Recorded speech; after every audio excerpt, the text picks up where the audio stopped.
Lovely to see you. Yeah. Yeah, but 40 seconds, eh? Team news. How are the team looking ahead of Forest? Any injury concerns? Well, yeah, probably since the last time I spoke to you before a game, Yannick had a reoccurrence with his ankle on the -1, sort of ruled him out for selection for Southampton. So yeah, so that was a bit of a setback for him. So shouldn't rule him out for too long.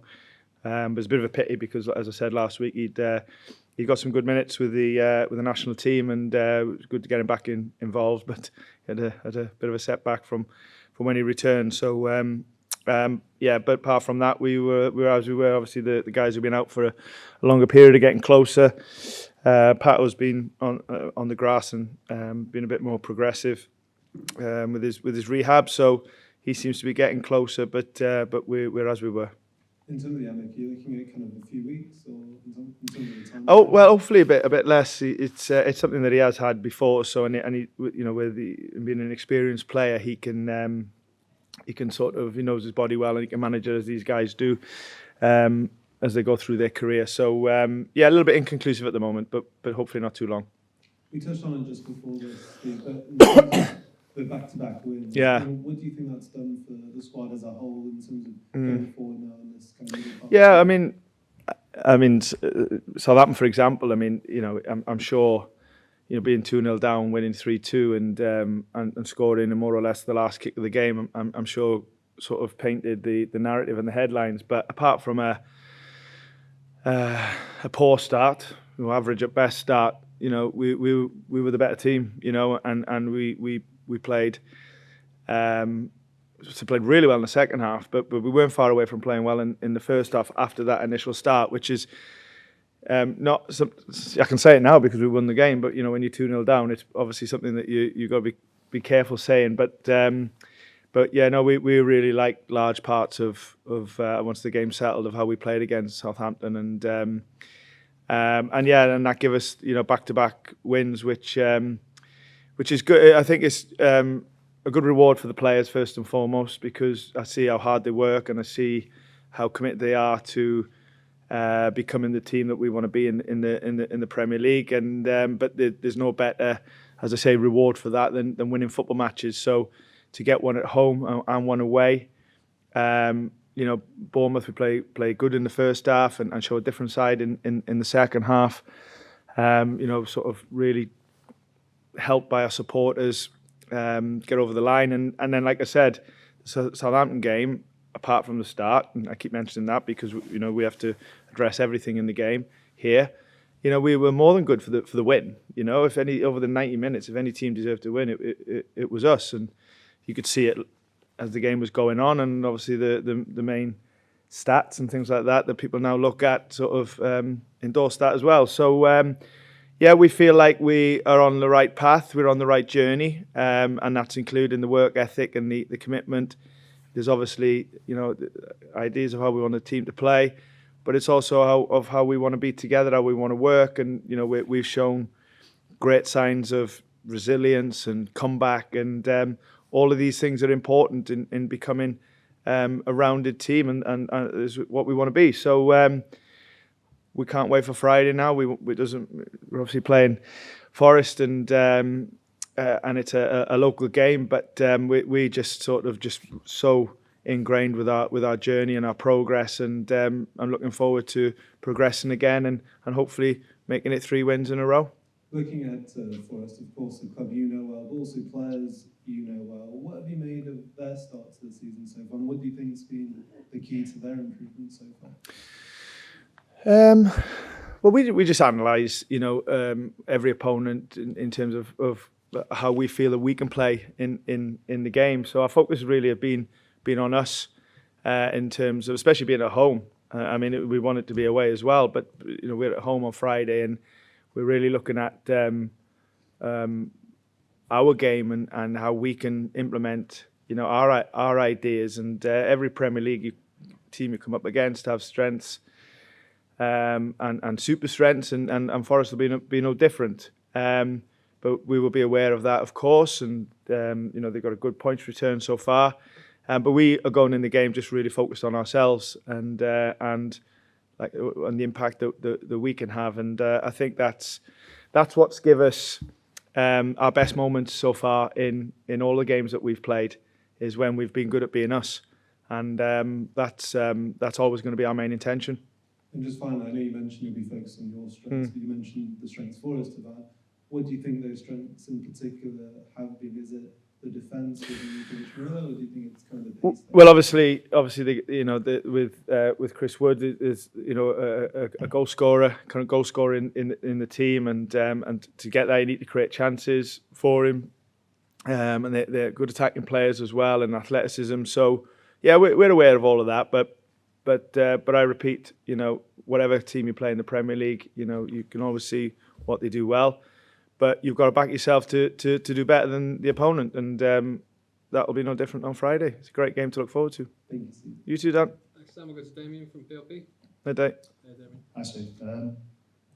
Obviously, it's a home game, but it's against your former club. We know about the success you had there. What's it going to be like for you facing something? We did all that in the summer. It's just now all about the work with the club here and the players here, and doesn't matter who we play now. That's completely where my focus is, and that's enough to consume me and my mind and the staff's mind, and from reviewing the game on the weekend on what we did well and how we get better, and taking it into the game plan for Friday is enough to think about. And people that know me will know that I completely stay on task with the job that I do, and don't let anything interfere with that, and that's the same this week.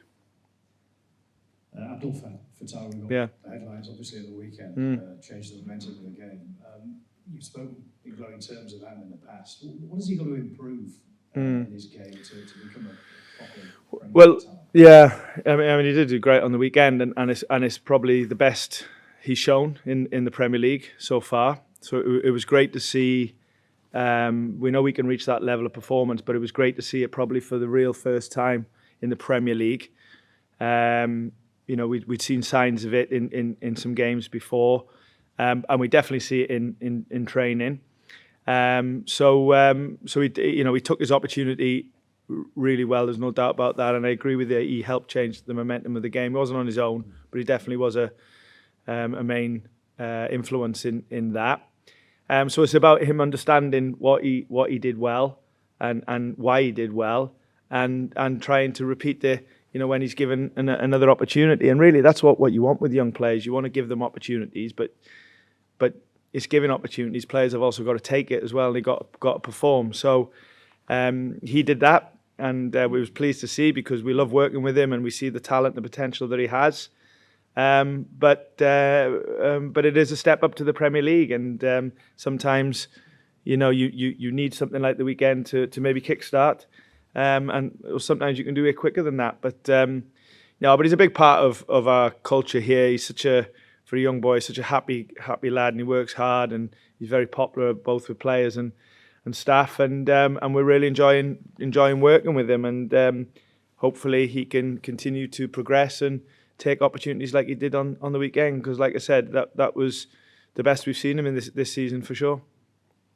How much of a dilemma do you face in team selection? Yeah, everyone big one.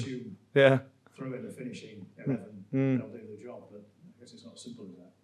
No, and it isn't. I wish it was as simple as that, but I think like every week, respectfully, I'll get asked about. I think last week it might have been Winks and someone else, and then the week before that it would be, and I get that. That's just the nature of selection and performance and results and all that sort of thing.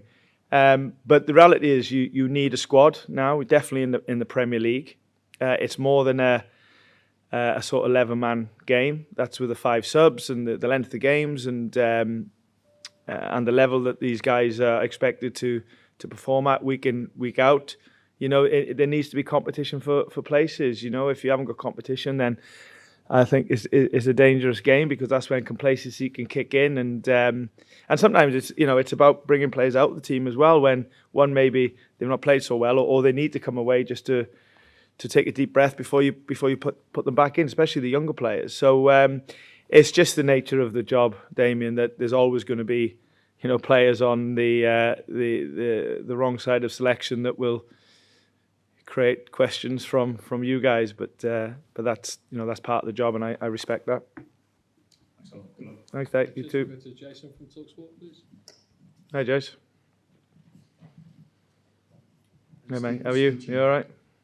1 defeat in 5. You've scored in, I think, every game this season in the Premier League. 8 games, 9 points. Are you where you're expected to be at this stage? Oh, I always want more. I think if I said yes, then I think that would be the wrong mentality. What I can say is that I feel that we are improving all the time. This gives me an opportunity to sort of speak and say how hard everybody is working and how committed to the plan they are, how together they are. It's only a match day really that you see, or not just you, everybody, the supporters sees what we're trying to do, and sometimes you get it right and sometimes you don't. And at this level, it's hard to get it right, a lot of the time. But that's what we're striving to be. So, we are very aware of some of the good things that we're doing. And I even thought that when, a few weeks ago when we hadn't won a game and questions were different, and so they should be, because that's the world that we're in. And nobody will accept that more than me. I also knew that we weren't far away from progressing a little bit and a little bit more and a little bit more. So I feel we're on the right path. But to go back to your question, we want more. We want more, and there's definitely more to give. So it's great to win the last 2 games. We see a lot of good in the performances, but we also see a lot that we're pushing the guys on. This is how we need to improve, and this is how we get better. But the best thing about that is they're so open-minded to learning and taking it on board and taking the challenge that gives you the best opportunity to have that continued progress. So we hope that that continues. But there'll be ups and there'll be downs, and there'll be times I'll be sitting there after the back end of difficult moments, and I accept that. Actually makes me better and makes me work harder. But while all of whatever's going on, we just got to really believe in who we are, what we do, who we represent, and bring it out on match days. It's one of the things to improve on, perhaps, start games this season. I mean, I've had to look through it. Palace away, Bournemouth away, you started well in those. I don't disagree with you. No, I don't disagree with you. And like I've said, and I'll continue to say, to give yourselves the best chance of winning a game at this level, you have to do more or less everything right, and it's how you start games, how you finish. So yeah, I'm not disagreeing with your opinion really on it, but I'm also not going to make it too much of an issue, because it's always the intention to start games well. We've just got to make sure that we commit to doing that better. While other things as well that we're aiming to improve on, but no, I think that's more than a fair question. You're scoring goals, you're still conceding. The perception amongst fans is that quite a few goals are coming down that right-hand side, your right-hand side, another 2 at the weekend. What do you put that down to? It was definitely a team thing, so it's and we never go down the line of although we push individuals and we want a challenging environment, we'll do everything as togetherness. But again, that's something we're aware of. And have you been in our meetings? Something that we're aware of, and something that I keep saying there's some things we feel like we're doing well, and it's getting even better, and some things that we know we need to improve on, and we'll face up to all of them things, and that's the challenge, isn't it? That's the challenge of performance. You talk about it being a team performance, a team game. Again, amongst fans, they'll talk about James Justin and maybe Ricardo Pereira, back between those two to start a game. Do you understand where they're coming from on that, though? In what way? Whether Ricardo should start, say, over James Justin. Yeah, and that's what you want. You want that. To fans, it'll be debate and opinion, and sometimes frustrations or sometimes agreement. But we also go through that as well with team selections. If you go to Damien's question, there's always a question to be asked. So it's just the nature of performance and reflection and taking it into the next game. What I do know is if every position would be as strong as Ricardo and JJ fighting it out, then we'll be in a good place. We all need to embrace that. Final one from me. You worked for quite a vocal owner up the road at Nottingham Forest. It's a little bit quieter here, certainly publicly. Have you found the differences between the two? Well, I think the most important question to ask about ownership this weekend is it's the anniversary of the really sad story that happened six years ago. So that's only where I think everybody's mindset should be if we want to talk about ownership. I got asked a couple of weeks ago about my relationship here with the owner, and I can only speak as I've found so far, and I sort of summed it up by saying I can see why this club has had the success that it's had under the ownership, because they make you feel like you want to do well, and they do it through support and kindness really, and encouragement.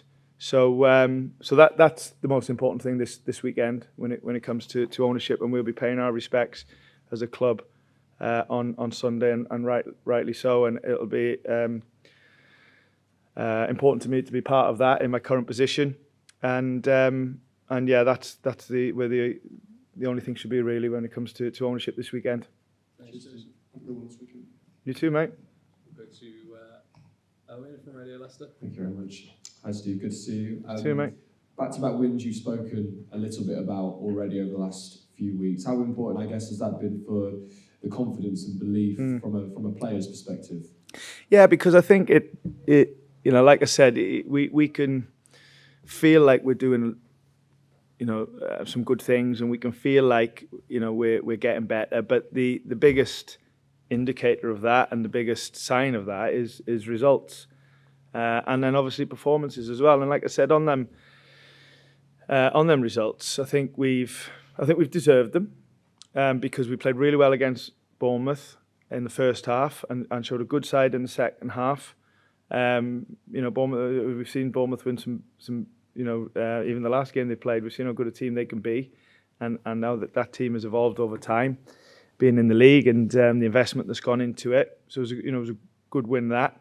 And obviously, like I said in the weekend, I thought, to repeat myself, we started the game poorly, but we, apart from that, we were by far the better team, superior team, and everything backed that up, including what you saw live. So, but to go to your question, all of that just adds to belief and confidence in what we're doing, and just helps you progress and go to the next step.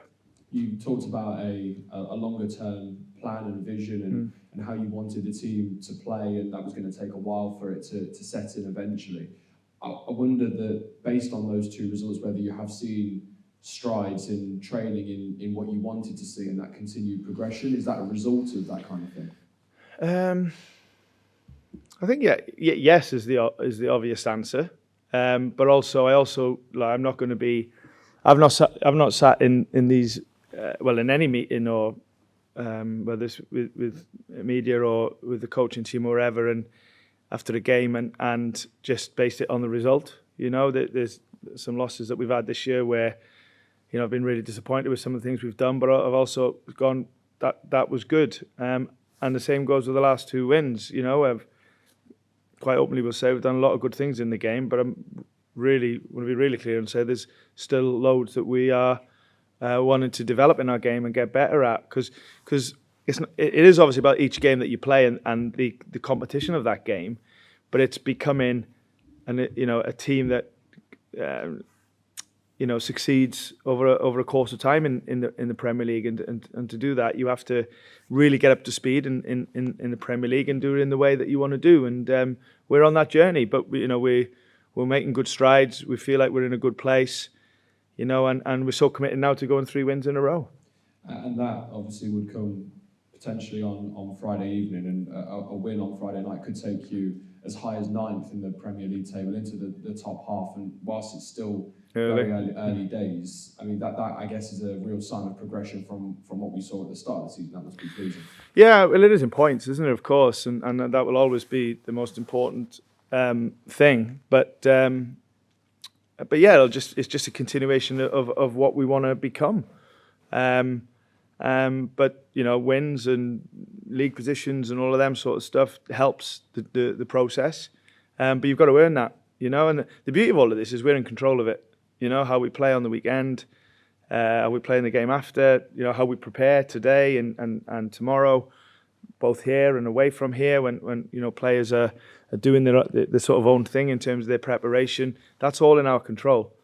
So we've got to harness that and maximise it. And give ourselves the best chance of being at the level we want to be at, in the next game, which is Friday. Is this the perfect kind of game to play after back-to-back wins, an East Midlands derby under the lights at home? I think it's a perfect game. If it was the first or last game of the season after any sort of form, it's these are games that you want to be part of, you want to take advantage of, not fear. The Premier League is the biggest stage, and then when it's a Friday night game or a Monday night game, it seems an even bigger stage because of the sort of the only game on that day and the media attention and things like that. But the big stage is one you want to be on and one you want to shine on. So to do that, you've really got to not fear it. You've got to show who you are, back yourself, and believe that you and players belong there. And Friday can be a great show for that. Steve, thank you very much. You too, mate. Friday. You too. Thank you. Go to Charlie from BBC Smids. Ciao. I asked this question, Steve, just because you had such a special bond with them. How do you think you'll be received by the Forest fans? I've not thought about it. We did all that in the summer. This is just about the game. This is just about the game. This is just about the players that we're working with and the staff and getting ready for what, like the question with Owen before, really, exciting game, in a stage Friday night under lights, live on TV. This is why, I've been coaching a million sessions in my career, and this is why players have played a million games and everybody else around the team. This is this is why the team fought so hard last year, to get back in the Premier League, and the same will be for the opponents as well, with Forest in this game. So that's just where our focus, or my focus, is. There's no time to think about anything else, and I don't want to think about anything else, because the moment that 100% committed and focused to the job in hand is the moment at this level you get punished. So that's where my mindset is. So take everything out of it then. What kind of football game are you expecting? Well, you're right, oh? Yeah. Drop the mic there, mate, didn't you? Sorry, what kind of football would take all the emotion out of it? All the extra narrative. Yeah, well, both teams have got exciting players and players that can make a difference in attack and good athleticism in both teams. So it could be a fast game. We want the game to look like how we want to play, and we want that to be the dominant influence in the game, and that's our intention. And it looks a lot like the second half, particularly the other day at Southampton, and large parts of the first half against Bournemouth. If we can do that for the best spells in the games, then that gives us the best chance, and that's where we've got to be. But at the same time, we understand that their strengths as well, and where they look to make a difference, and we've got to make sure we manage that with our out of possession game as well. I listened to your coaching counterpart, albeit from a different sport, across the other side, well, not even across the other side of the city, Michael Checker. Yeah, spoke to him last night, yeah. But that's interesting, because he just had an East Midlands derby a week or two ago against Northampton Saints, and in the lead up to it, he really lent into the passion and the fury that a derby match can bring. Are you keen to do something similar? And what sort of stuff did you talk to me about? Well, that's private, you nosy bugger. But it's no, I've spoken to him a few times, to be fair, because it's an obvious thing to do, and we're part of a similar sort of leadership thing that we do. And he's got great experience, and I've really enjoyed the conversations with him. But yeah, regardless of that, and you know, it comes out naturally in derby games more than others, whether it's on the field, off the field. You know, the build up, the natural sort of rivalries that derbies games give. It's recognizing that, but really sort of understanding how you want to perform and how we as a team can make the atmosphere be as we want it to be, and to have the influence on the game that we want it to be, because there's no better time to do them things than in derby games, you know. So it's about recognizing it, but at the same time knowing how it can make it go the way you want it to go. That's always the motivation for derby games. We're fully aware of that. I don't need to go screaming it in a press conference. It's inside there that we need to talk about it the most, but more importantly, then show it on Friday.